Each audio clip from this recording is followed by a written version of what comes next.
आज की संगोष्ठी के मुख्य अतिथि श्री सुप्रांत कुमार शुक्ल जी, जिलाधिकारी इटावा, महाविद्यालय के प्राचार्य प्रोफेसर श्यामपाल सिंह जी, मुख्य वक्ता मेरे मित्र प्रोफेसर संजीव कुमार दुबे जी, विशिष्ट अतिथि डॉक्टर अजीत कुमार सिंह जी, प्रिय प्रोफेसर गौरव तिवारी जी, प्रोफेसर रिपुदमन सिंह जी और मेरे अत्यंत प्रिय डॉक्टर रमाकांत राय जी, उपस्थित देवियों, सज्जनों और प्रिय विद्यार्थियों, सबसे पहले तो इस संगोष्ठी के लिए बधाई और हार्दिक शुभकामनाएं। मेरे लिए यह सुखद होता कि मैं आप सबके बीच आज उपस्थित होकर अपनी बात कहता, लेकिन अपरिहार्य कारणों से मैं आ न सका। फिर कभी आपके बीच आऊंगा, लेकिन आज जिस विषय पर आप सबने यह संगोष्ठी रखी है वह हमारे दौर का एक अत्यंत महत्वपूर्ण विषय है। हिंदी सिनेमा की विकास यात्रा, विविध आयाम। साहित्य के विभागों की यह विडंबना रही है कि वे सिर्फ साहित्य के जो अंग उपांग हैं उन्हीं को पढ़ने और पढ़ाने में रुचि लेते रहे हैं। साहित्य से बाहर जो कला के अन्य माध्यम हैं उनके साथ उनका संबंध बहुत गहरा नहीं बन पाया है। सिनेमा भी एक ऐसा ही कला माध्यम है। एक और बात रही है हिंदी में कि एक समझ रही है कि गंभीर साहित्य जब भी सिनेमा में जाता है उसके साथ न्याय नहीं हो पाता है, लेकिन यह सब बीते दौर की बातें हैं। अब गंभीरता और लोकप्रियता के बीच एक नए रसायन का समय है। यह आज इस बीच की जो दूरी है उसे समाप्त करना आवश्यक हो गया है। समय के साथ पढ़ने पढ़ाने की स्थितियां बदलनी चाहिए। आज सिनेमा एक ऐसा आवश्यक विषय है जिसे साहित्य के विद्यार्थियों को अनिवार्य रूप से पढ़ाया जाना चाहिए। जब वे सिनेमा के बारे में पढ़ेंगे, सिनेमा की विकास यात्रा के बारे में पढ़ेंगे, तो जाहिर है कि सिनेमा से जुड़ी जो तमाम चीजें हैं उनके बारे में भी वो जानेंगे। बहुत कम भी अगर वे पढ़ना शुरू करेंगे तो रोजगार की बहुत सारी संभावनाएं भी इसके साथ जुड़ेंगी। पटकथा लेखन तो सब लोग बताते ही हैं कि साहित्य के विद्यार्थी अगर उधर जाएं तो उनके लिए अपार संभावनाएं हैं। इसके अलावा सिनेमा के जो अन्य अंग हैं, अन्य विभाग हैं, उनकी जानकारी भी हासिल की जा सकती है और यह रुचि पर निर्भर करेगा। एक विद्यार्थी को स्नातक और स्नातकोत्तर में यदि हम साहित्य के जो तमाम हिस्से हैं उनके साथ साथ कुछ सिनेमा से जुड़ी बातें पढ़ाएंगे, अपने पाठ्यक्रम का हिस्सा बढ़ाएंगे, तो विद्यार्थियों की रुचि उसमें जाएगी और आगे चलकर वो उसमें विशेष अध्ययन कर सकेंगे, स्पेशलाइजेशन की ओर जा सकेंगे। तो इसको हमें देखना चाहिए और ध्यान देना चाहिए। हिंदी सिनेमा ने एक लंबी यात्रा तय की है। मूक दौर के सिनेमा से डिजिटल दौर तक वह आया है। एक समय था जब हम लोग छोटे थे तो सिनेमा देखना भी मध्यवर्गीय परिवारों में एक तरह से वर्जित था। बहुत छिपा कर अच्छी फिल्में भी लोग देखने जाया करते थे, लेकिन अब समय बदल गया है। पिछले 25-30 वर्षों में यह समय बदला है। अब पूरा परिवार एक साथ बैठकर फिल्में देख लेता है, बात कर लेता है। ये जो डिजिटल दौर आया, ओटीटी का दौर आया है, सिनेमा आपकी जेब में आ गया है।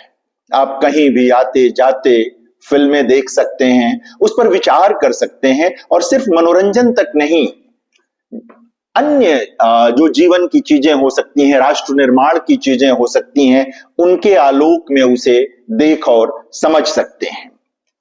अभी मैं बंगाल के एक समारोह में था और वहां देश विदेश के युवाओं की लघु फिल्में प्रदर्शित की गईं। छोटी छोटी फिल्में 5 मिनट की, 3 मिनट की, 2.5 मिनट की, और उनमें कईयों ने अपने साक्षात्कार में यह बताया कि उन्होंने ये फिल्में अपने मोबाइल पर बनाई हैं। जाहिर है कि फीचर फिल्म नहीं बन सकती मोबाइल पर, लेकिन तकनीक का जो यह विकास आया, युवाओं में जो ये समझ आई है, यह सब नए दौर का परिणाम है। अगर हम हिंदी के विद्यार्थियों को सिनेमा अध्ययन की ओर ले जाते हैं और उसकी जो विशेषताएं हैं वह उन्हें बताते हैं, उसकी गंभीरता का बोध उन्हें कराते हैं, तो ये उम्मीद की जानी चाहिए कि हिंदी विद्यार्थियों की परिधि का विस्तार होगा, उनके ज्ञान का घनत्व भी बढ़ेगा। अन्यथा कई बार क्या होता है कि हमारे विद्यार्थी, बहुत अच्छे विद्यार्थी और सचमुच ज्ञान अर्जित किए विद्यार्थी भी जब बाहर निकलते हैं और कला के दूसरे अनुशासन के साथ संवाद स्थापित करना होता है तो वे नहीं कर पाते हैं। हमें अपने विद्यार्थियों को नए दौर में इस तरह तैयार करना है कि वे कला के अन्य अनुशासनों के साथ गहरी रागात्मकता स्थापित कर सकें, उसे अपने जीवन का हिस्सा बना सकें और भविष्य में जीवन जीने के लिए जो भी रोजगार चुने उसमें उसका कोई उपयोग कर सकें। साहित्य और सिनेमा का गहरा संबंध है। हम लोग पढ़ते आए हैं, प्रेमचंद गए लौट आए, तमाम लोगों का संदर्भ आप जानते हैं। मैं यहाँ नामोल्लेख में नहीं जाऊंगा। कई गंभीर लेखक गए और लौट आए। कई गंभीर लेखक हिंदी के भी और उर्दू के भी वहां रहे, लिखा उन्होंने और अच्छा लिखा उन्होंने। तो अभी बहुत सारे नए कथाकार, कवि इन दिनों हिंदी सिनेमा में सक्रिय हुए हैं। जाहिर है कि साहित्य के साथ सिनेमा के अंतः संबंधों को समझने के बाद ही वे इस दिशा में सक्रिय हुए और कई तो बहुत सफल हो रहे हैं इन दिनों। उनकी लिखी सीरीज आ रही हैं, उनके लिखे फिल्में आ रही हैं, उनके लिखे गीत लोकप्रिय हो रहे हैं। मैं अभिनय की बात नहीं कर रहा यहाँ, वो एक अलग चीज है। सिनेमा अध्ययन के पूरे पूरे विभाग अब खुल गए हैं विश्वविद्यालयों में, तमाम संस्थाएं खुल गई हैं जहां पर सिनेमा का प्रॉपर अध्ययन किया और कराया जाता है। वो सब है, लेकिन हम थोड़ा सा हिस्सा अपने साथ जोड़ सकते हैं।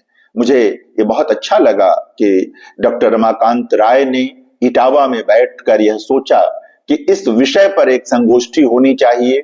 इटावा के विद्यार्थियों के बीच ये बात जानी चाहिए कि सिनेमा का अध्ययन भी एक जरूरी चीज है, उससे उनका विकास होगा। और इस बात का विस्मरण हमें कभी नहीं करना चाहिए कि सिनेमा चेतना और चरित्र निर्माण का सबसे शक्तिशाली माध्यम है। कोई दूसरा माध्यम इतना शक्तिशाली नहीं है।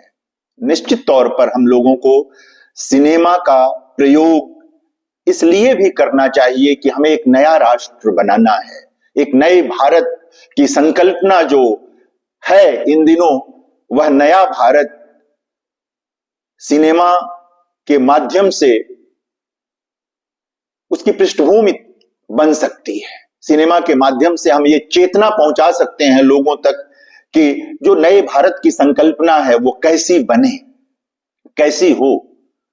तो चरित्र और चेतना के निर्माण के लिए इसका उपयोग तभी होगा जब हम साहित्य के विभागों में भी सिनेमा पढ़ेंगे और पढ़ाएंगे, उसे अपने पाठ्यक्रम में ले आएंगे, अच्छी पटकथाओं को अपने पाठ्यक्रम का हिस्सा बनाएंगे। जो सफल फिल्में हैं उनकी पटकथाओं को पढ़ेंगे। जो महान फिल्में थीं जो चल नहीं पाई या चल नहीं पा रही हैं, उनकी पटकथा का अध्ययन भी जरूरी है कि वे क्या चीजें थी जिनसे चल नहीं पाए। नया दौर है, जो मैंने आरंभ में कहा कि गंभीरता और लोकप्रियता के बीच एक नए रसायन की जरूरत है। जो लोकप्रिय है वह अनिवार्य रूप से खराब है, इस समझ को बदलने की जरूरत है। गंभीर को लोकप्रिय बनाया जा सकता है। हम साहित्य के उदाहरण से परिचित हैं कि प्रेमचंद एक साथ गंभीर भी हैं, लोकप्रिय भी हैं। नागार्जुन एक साथ गंभीर भी हैं, लोकप्रिय भी हैं। लोकप्रियता गंभीरता का विलोम नहीं होती। सिनेमा चरित्र के उत्थान का माध्यम है।